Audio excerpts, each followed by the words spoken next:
Hi everyone, welcome to the Sports Broadcasting Center. I'm Chris Farblin along with Ori Grady and David Dolgan.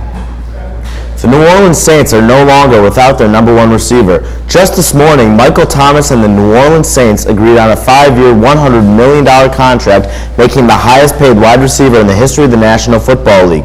Thomas was holding out as he was determined to make $20 million a season, which worked out in his favor. As a second-round pick out of Ohio State, Thomas had more catches in his first 3 seasons than anybody in the history of the league. The Saints were missing his presence and competitive fire and decided to come to terms with his demands.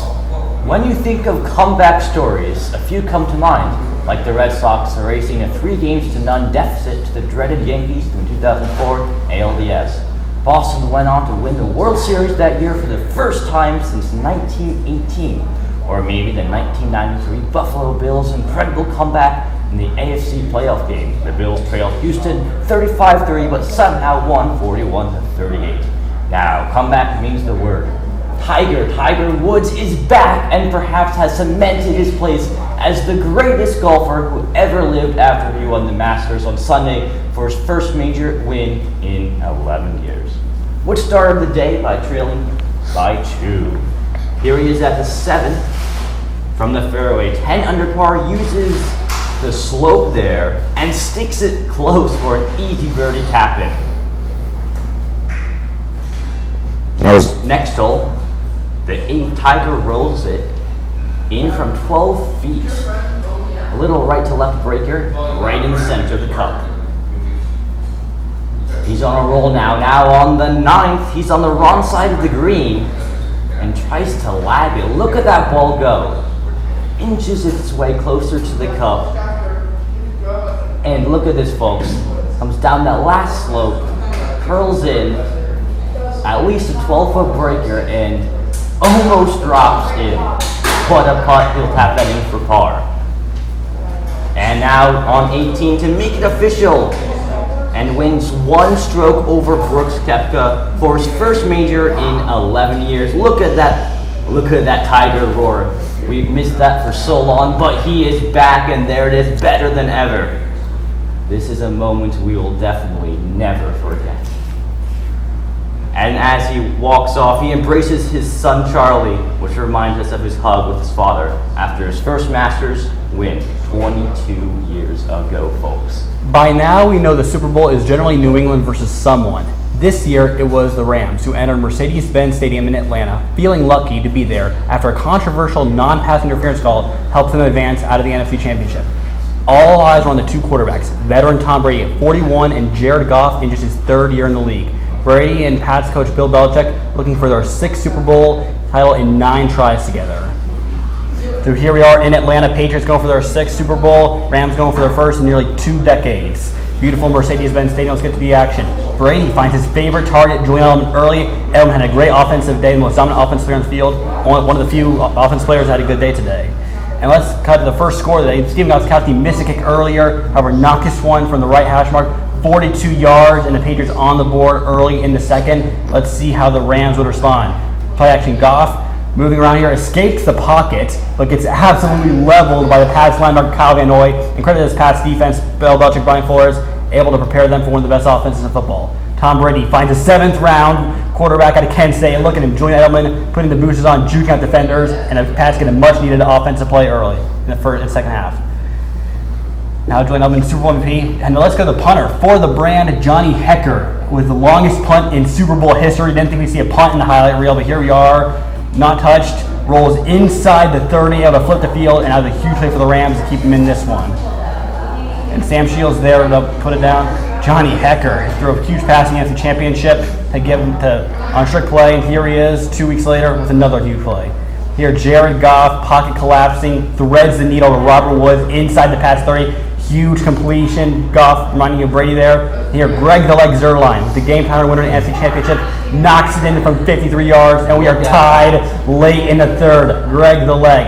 Brady, you've seen it before. Lobs up to Gronkowski. It is caught inside the 2, and what could be Gronk's last game. And here's Sonny Michel, the rookie dog. He's in. Touchdown Patriots for their first touchdown of the day. Sonny Michel dominating these playoffs, but can the Pats hold on? Goff has a man. It's the former Pat Cooks. Can't hang on to the ball. Brandon Cooks' 2nd drop in the end zone. Goff off his back foot. Gilmore with the pick. Unbelievable. And the Patriots have a record-tying 6th Lombardi trophy, and the dynasty is alive and well after we all thought it was dead throughout the season. Edelman was Super Bowl MVP, and Brady and Belichick get their 6th Lombardi trophy. 13-3, final score from Atlanta. Did we already talk about a comeback? Maybe this one is on a par with Tiger's remarkable victory. Virginia's last year became the first number 1 seed to lose to a 16 seed in the NCAA tournament. The loss to UMBC was a shocker and an embarrassment to the Cavaliers. But last night, here we are, Virginia playing Texas Tech for the national championship. For two teams known for their defense, there was lots of offense in this one. So here we go. Let's start it off. DeAndre Hunter, small forward for the Virginia Cavaliers at the end of the first half, gets the bucket to fall to tie the game. As Ty Jerome gives the Cavaliers a 3-point lead at the end of the half as he drains that one from the top of the key. Second half, Texas Tech finds themselves down 9 as Jared Culver drains the jumper to calm down the Virginia Cavaliers, but Virginia would not stop there. Later on, Five minutes to go in the half.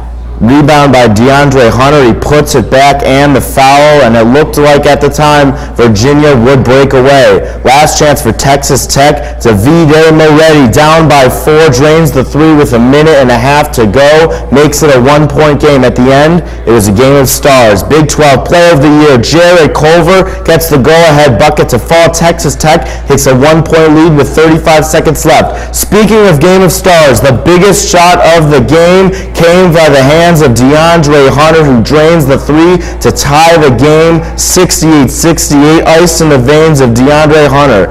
Deja vu for the Virginia small forward. He hits the shot in overtime with 2 minutes to go.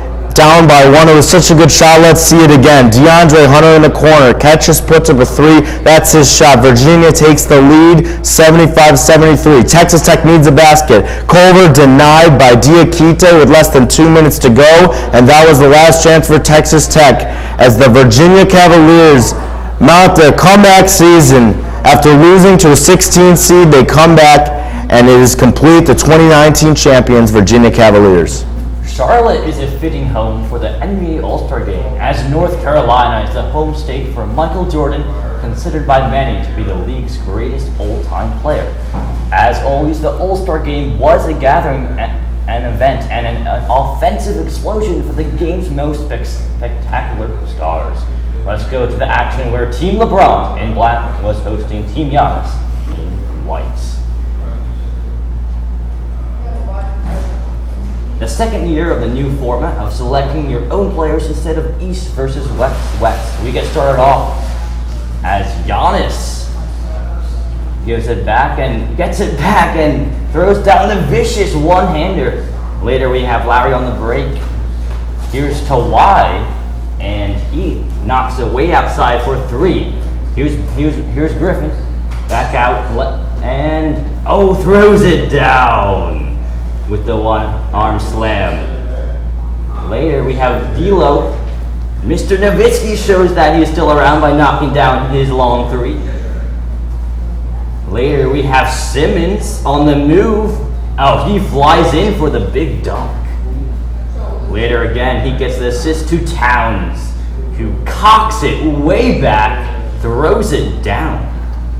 Then Curry, what might have been the highlight of the night, finds Giannis. Let's see this one again. He is out of the building there.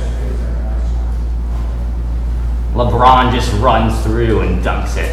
Here he goes again. The assist to D-Wade. Harden between the legs to Irving. That's a long 3. Again Harden.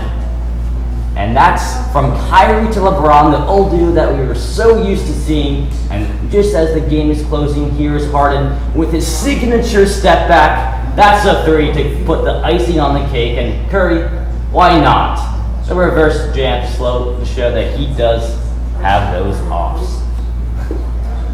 Cowboy star running back Ezekiel Elliott is holding out of training camp, hoping to land a contract extension. Elliott is training in Cabo, Mexico, while the team is training in Oxnard, California, preparing for the 2019 season. While Zeke holds out, other notable Cowboys nearing the end of their contract such as Dak Prescott, Amari Cooper, and Jalen Smith, are all at camp focused on the upcoming season.